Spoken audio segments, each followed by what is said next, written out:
Hey, what's up, everyone? Welcome to the Deceptor Lab. This your boy Freezes coming to you with my con highlight of the week for this week. And last week in my Discord server, I took a couple of different recommendations for just different cons that people wanted me to highlight. And so I got a long list of cons that some of the people on my server want me to look at.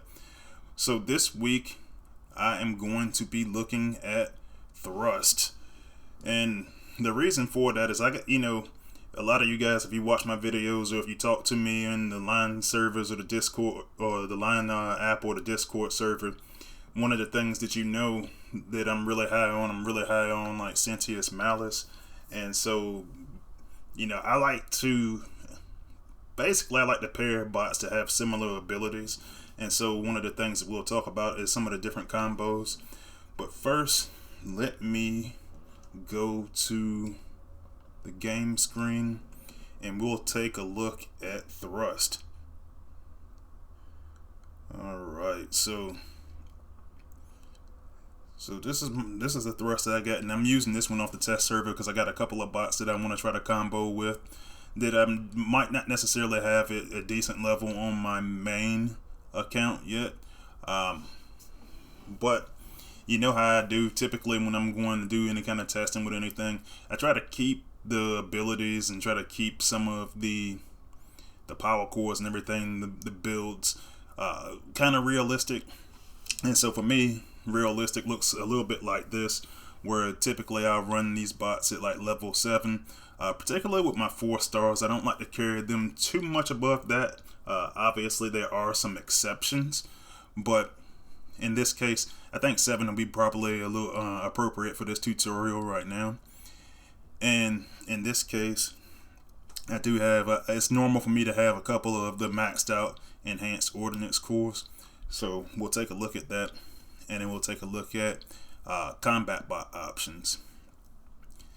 So one of the things that I first want to look at is going to be his ability. And so if you look at the tooltip that it has up there, his special ability is called Berserker Mode, and it is in the description: go berserk on defenses for 10 seconds, dealing, in this case with ability 7, it's going to be 1012 damage per second. So not bad. You're going to wind up getting about 10k worth of damage every time you use this attack. And you also going to reflect 20% of damage back to your attackers. Now when I go look at that tooltip, the part that changes is going to be the damage aspect of it. So pretty good ability. And one thing that it does mention on the tooltip, but when it says the key word up there is going to be defenses.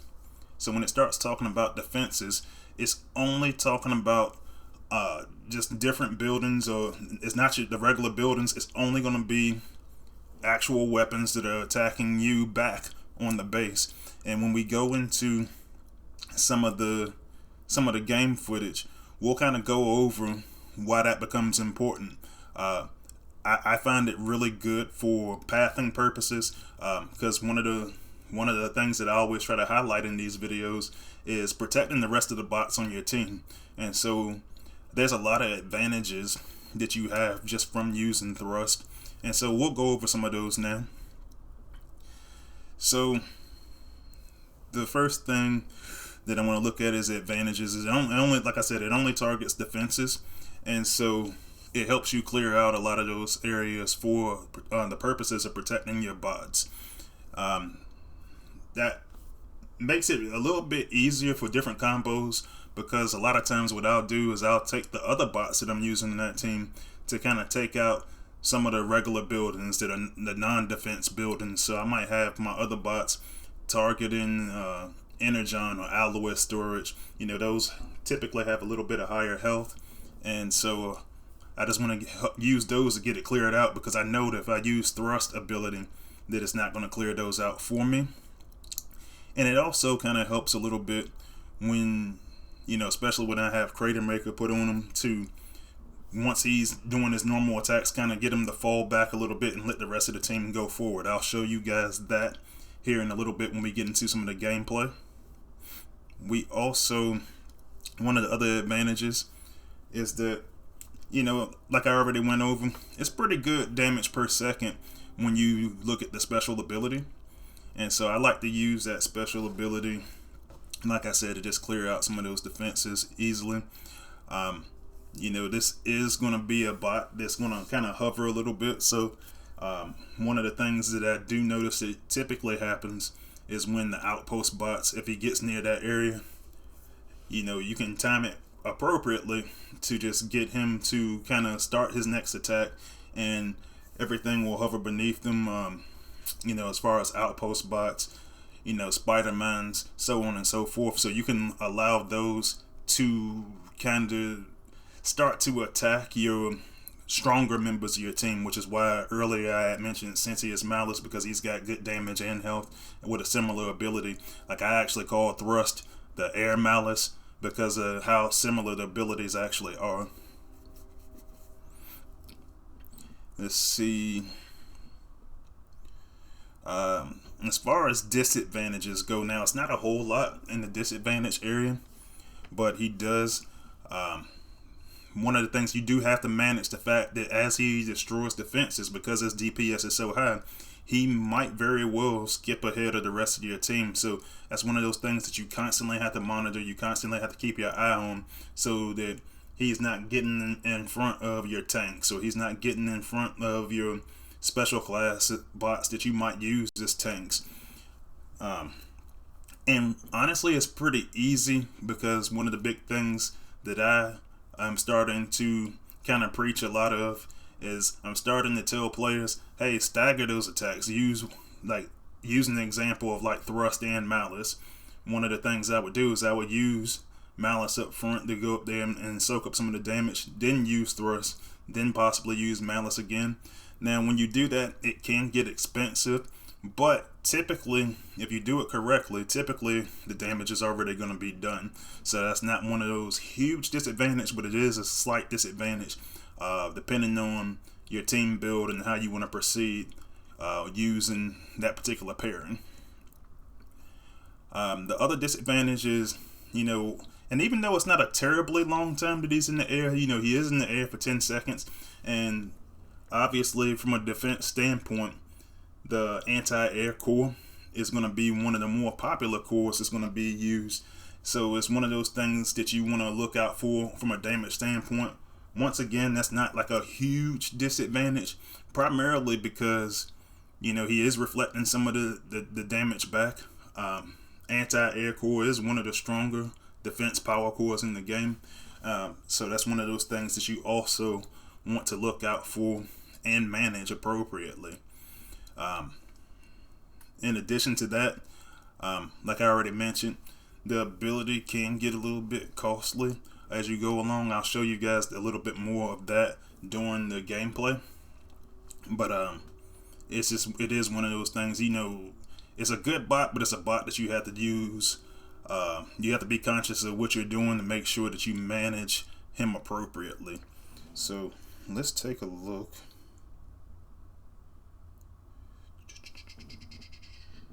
Let's take a look and see just what he looks like. So right here, I've actually got him paired with Crater Maker, and probably not anybody's first time seeing him. I think he looks pretty sick with that War for Cybertron skin, but I know that's not everybody's thing. I like to see my bots. I like to see them with war damage. I like to see them. I know some folks like to have their bots shiny. I like to look. I like them for them to look like they've been in a fight. You know what I mean? I mean, this is war, so I think they should look like that. But overall, I'm a pretty good bot. They did a good job of designing them when he first came out. So, I'm a fan of his. I'm starting to get mines on my main account leveled up a little bit higher so that I can use him a little bit more regularly, and I'm starting to put him on some of my higher level teams, just to make sure that I just max out on pathing opportunities as they come up. Let me go back to his loadout real quick because I want to talk about a couple of things. So there's a handful of power cores that are really good. I choose to use enhanced ordnance because in this particular case, if you saw how much damage he has, so it's about 800 damage on this level, on level 7. When you go look at level 8, then it turns into 831.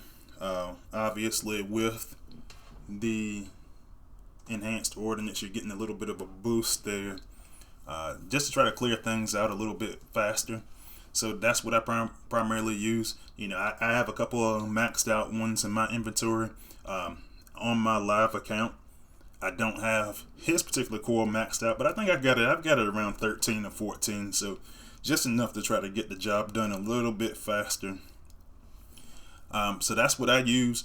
Enhanced ordnance is an option just because, like I already stated, you do have those anti-air power cores on defense, and so that's one of those things. If you want to try to keep them from taking those huge amount of damage, then that's an option. Now, a lot of times when I want to go look for power core recommendations just to see what kind of information is out there, I actually look on it's gamingfans.com, and I go look at their power core listing for each bot, and their primary power core that they say to use, they actually have 2 prime cores that they say are really good for them, and I'll explain to you why they chose those 2 power cores. So one of them is Amalgamous Prime Core, and the whole concept, and you've seen me talk about Amalgamous Prime Core many times on this particular YouTube channel, but the reason for that is for all the damage that you put out, you receive health back in return, and it's also a damage boost for you when you use the Amalgamous Prime Core. I noticed a pattern, a lot of players starting to use their Amalgamous Prime and their Alchemist Prime cores on some of their jets, particularly jets like this where they're going to be suspended in the air for long periods of time, so they're going to be taking a lot of damage. And so that was actually the other recommendation that gamingfans.com had, was to use the Alchemist Prime Core as well for similar reason. I don't do that often. If I did use one of those 2 cores, it would more likely than not be on Cutthroat, but it is an option to use on those jets, just to try to keep them healthy. But for me, what I like to do is I always have a tendency to try to go for what it is the bot is best at when I'm putting power cores on him. And so what I think that he's best at, he's got decent damage for his normal attack, but I think what he's best at is his special ability and clearing out those defenses. And so for me, I prefer to use the enhanced ordnance core. Now, one of the things that I will do to try to keep him healthy is I'll drop a healer in there, not immediately, but I'll drop one in there after I deploy his ability for that first time, and then while he's on the ground, Crater Maker kind of keeps him back a little bit from the rest of the team and lets the rest of the team go in front of him. And then, my healer will be healing him that entire time that he's on the ground before I deploy him again. Particularly in instances like I described when I'm using like Sentius Malice, he also has a 10-second special ability. And so during those 10 seconds, I can get him in there, get thrust healed, and then before I deploy his ability again. And typically, I can usually manage to get his ability off like 2 or 3 times, depending on base layout and what it is that I'm trying to do. That is one of the disadvantages, is you can't use his ability if you're not within the range of one of the defenses. So you could just get stuck there for a little bit, just kind of walking up the battlefield. But that's also a good time to try to get him healed by using your healer or using one of your bots with like Micronus Core, so on and so forth. Let's see what else. I took a bunch of notes, and I think that actually covers most of it. So let's go to the battlefield, and I will show you what I think what my favorite pairings are for him. Now, keep in mind, anytime I go make one of these lists, it's never all inclusive. It's one of those things where I'm like, hey man, this is my favorite pairings.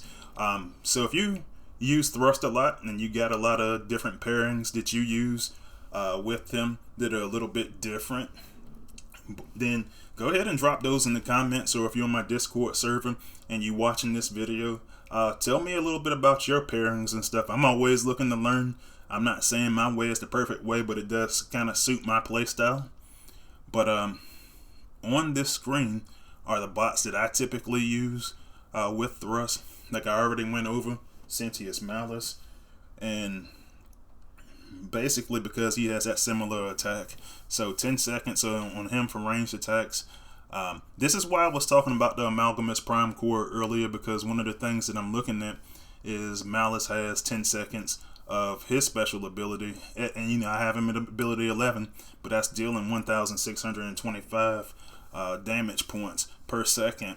So it makes more sense to me to use that Prime Core knowing that it's going to have that 15% boost, and try to boost up and the bot that has more damage, more health on his special ability. So that's why I made that choice to not use Amalgamous on him. But it's whatever's best for your particular team setup. Say you don't have him, or you don't have like Impactor or somebody like I'm suggesting, then by all means Amalgamous might be a better fit for your particular team build. It's just really just playing around, testing your bots and seeing what it is that you think they're going to be best at. Another bot that I use is Slipstream, and that's kind of situational for me. If I get to a point where I'm trying to clear a path, and with Slipstream, her special ability is going to be to drop that fusion bomb, and that's going to give you some additional damage if the building is destroyed within 20 seconds. Now the caveat to that is, if you're going to target something with thrust, obviously we already stated that it's going to have to be an actual defense building. But if you're going to target something else, then you're going to have to use one of your other bots to target. Say if you do like an Energon storage or something like that, you're going to have to use one of your other bots to kind of take that out, or you're going to have to do it while thrust is on the ground. Spinister is another one that kind of has a similar ability, and Spinister stays up in the air for 20 seconds. Actually, I think I might have mentioned this before, but while we were in testing, Spinister was actually, I think he was up there for 40 seconds. It was something like a lot longer, and I was like, man, with these anti-air cores, that's a little bit too much. 20 seconds is still a lot, but one of the things with his special ability is that you get a damage bonus if you destroy that first target. So it's one of those things that, like I said, I put a lot of these guys with the similar abilities on the team, and just try to go get a couple of real quick defenses. You try to take them out really quickly, and I also try to get a couple of area of effect, a couple of explosions going on as well. Like you guys know, even though now I have my 4-star hook, I do use my 5-star reflector for this purpose until my 4-star hook gets a little bit stronger. On my live account, I actually, because I want my 4-star hook to get stronger, I actually use him on a team like this, but I take him in a little bit lower levels than I would normally. Alright, so here I'm gonna go with zone 14 for this one, for this demonstration, and I'm going to cut out of the game screen for a second so that I can just focus on playing a little bit. And just want to give a quick demonstration before I sign off to kind of show how I use some of the abilities. And so in this case, just looking at this base, I think I'm going to deploy Malice first, and the reason for that being that I got 2 of the outposts up here out front, and so I want to make sure that Malice is the one that's taking the bulk of that damage. You see Malice come out of that, Magnus come out of that first outpost, and I just don't want, you know, my gunners or my air class bots taking up all that damage. And then there goes another reason, I see Star Saber come out. I've got Vertebrae on Malice, and so that allows me to start setting my other guys up. Keep them from getting stunned by Star Saber. And so right now, with a base like this, I probably only need these two. I'm going to let Malice go up there and take a little bit of time, just hack away at that wall a little bit, and I'll let Thrust kind of work his way up the battlefield a little bit and start targeting some of those defenses. Now, one of the things you got to be careful of, there are several defenses that can still target him while he's suspended in the air. So you want to be conscious of that, because there's a lot of things that's not going to be able to hit him. Like a beam laser is not going to hit Thrust while he's using his special ability, but your mortars will still hit him. Your missile launchers will still hit him, and so those are things that you want to be conscious of. But take a look here. This is what I was talking about letting Malice get back out front. And Crater make a assist with that because of a little bit slower rate of fire, and the fact that he pushes back, make him into a makeshift gunner. And then once he starts to creep back out in front of Malice again, that's when I'll deploy his ability again to make sure that he's not walking too far ahead, taking all that damage from those other teams. I mean, from the other team, from the defense.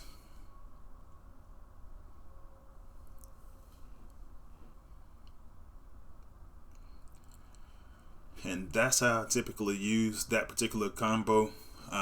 Not bad. I mean, for a zone 14, that's not too bad. Obviously, on this particular server, I'm not fighting against an opposing Titan, so that kind of helped me out a little bit here in that particular case. But at the same time, most of that damage they still would do. You just might have to bring another support bot or two in there behind them.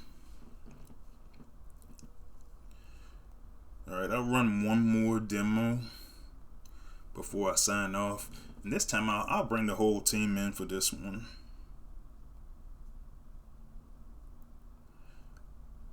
I'll bring the whole team in. I'll try zone 15 this time. I hadn't tried zone 15 a whole lot with these guys. I think that a little bit of an advantage might still be there with me having the Titan and the opposing team not having the Titan, but we'll see how it goes.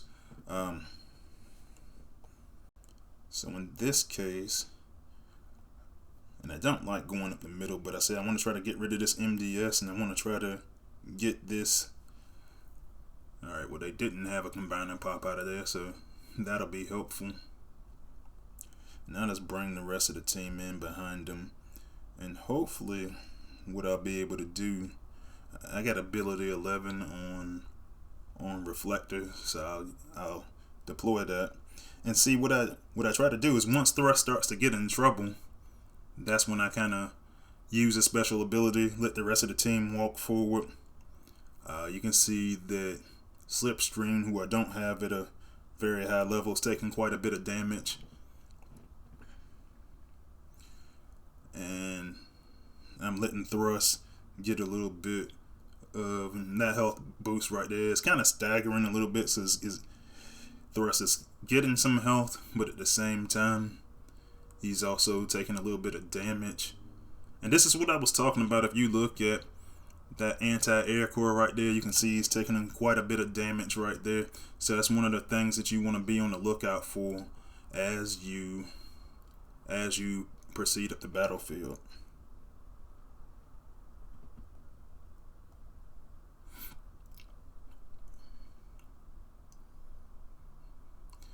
And now I'm down to the last two bots, so we'll see how that goes. But either way, I just wanted to do a little bit of demonstrating to see just some of the patterns that I use with these particular bot pairings.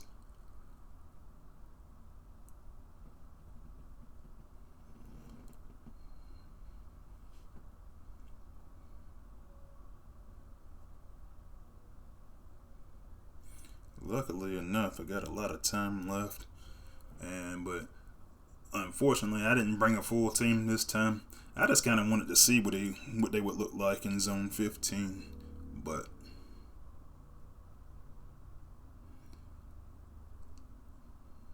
with Blaster stunning me a little bit.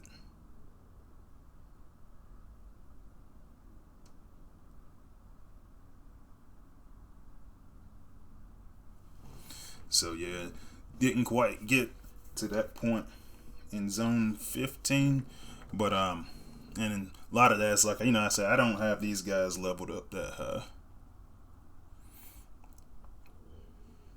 I actually want to try Zone 15 one more time just to see what it'll look like with a different layout. Because typically what I do in that situation is that when I have a full team, is I have some probably one of my rushing tanks. That's how on my main account. That's how I have it set up to have one of my rushing tanks go out there ahead of the pack and eat up some of that damage that they took on that first run.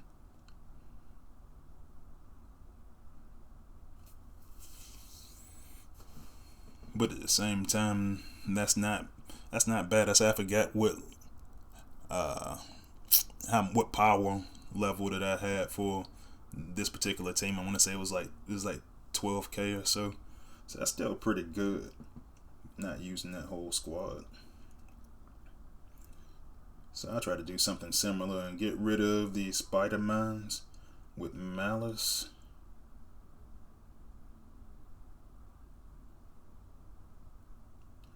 And yeah, just try to start that process of getting these guys up the field.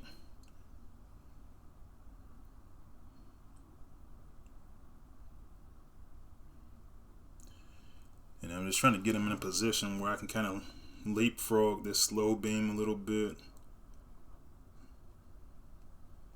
And I'll give me some additional healing with Reflector Ability 11.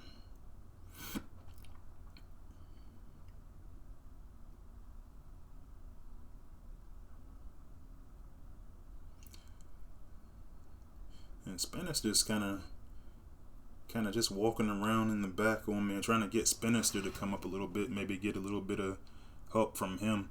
But I say one of the things I said about management, I'm just going to try to get Thrust up a little bit further, so he's not taking that damage from the outpost bots.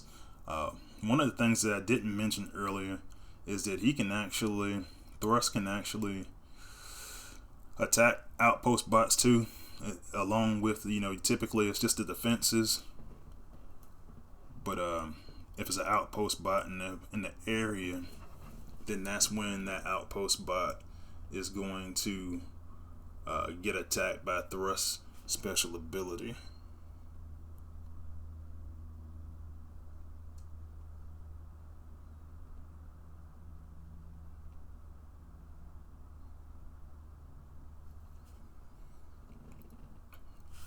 Alright, so it looks like kind of like the same scenario. Still got Malice. And then at the same time, I didn't take anybody with a lot of high health up there with me on this team. So after he gets finished wandering along there, which I'm perfectly okay with because I still got that Titan's Death Ray back here. And it looks like I might actually be able to take it this time.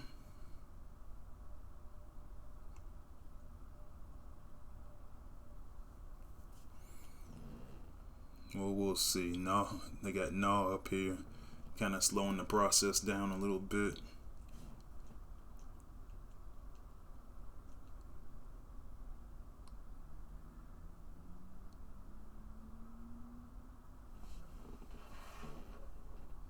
Yeah, so it just kind of timed out on me a while. That kind of chewed up a little bit of my time, but yeah, like I said, the pairings still work pretty well. It's just like that team's a little bit underpowered to try to carry in that zone, and that's okay. That's how I like to practice. I like to practice by just trying to see how far I can push a team, and so honestly, I encourage everybody else to do the same because that's when you can kind of see where that threshold is for a particular bot.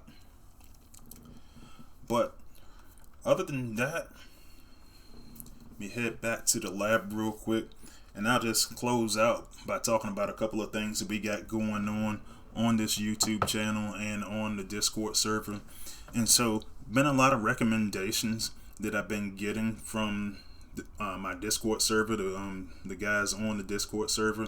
And one of the things that they talked about is they would like to do a kind of a short series on combat bots.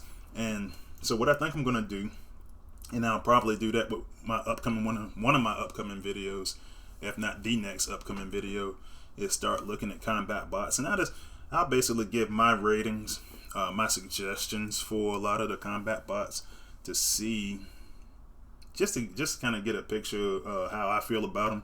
Like I said, a lot of the stuff that I talk about is not going to be all inclusive, but do look forward to seeing that coming up in the future. I'll probably break them down by batch. Yeah, I'll probably break them down by batch. Like, look at like the each legacy 1, 2, 3, and then the new one, which will eventually be called Legacy 4. See what I think of each bot. It's tough, man. We got a 5-star combat event coming up, and one of the things that I was talking to some of my teammates about is like, hey man, who should I choose for each of the for my 5-star? The only one I have right now is Pterodactyl, which is working out pretty good for me. I've got him on Impactor, but a lot of us, because Space Ape has been trying to push a little bit further to give us more of the 5-star shards. And so right now I just got that 5-star Pterodactyl maybe like a month ago, and it's time for me to get a 5-star again, thanks to all the combat shards that I got from Battle Pass and thanks to this upcoming event. So I'll talk about that a little bit more in my next video, because the newsletter hasn't dropped yet, but Space Ape did say that it was going to be 1,500 shards, combat 5-star shards coming out. And so maybe that'll be an opportunity for me to do one of those crystal cracking videos. Who knows? But those are a couple of things that I'm looking at going into the future. But other than that, hey, thanks everybody for watching. I'll see you up here next time, and I'll see you on the battlefield as well. Please, if you like my content, go into the About section. You can find all my social media links, and also don't forget to like, subscribe, and set up your announcements, so your alerts, so that whenever I'm on here on the YouTube, then you can just automatically get a notification for when the new video is out. But other than that, I'll talk to you guys later on. Freezius out.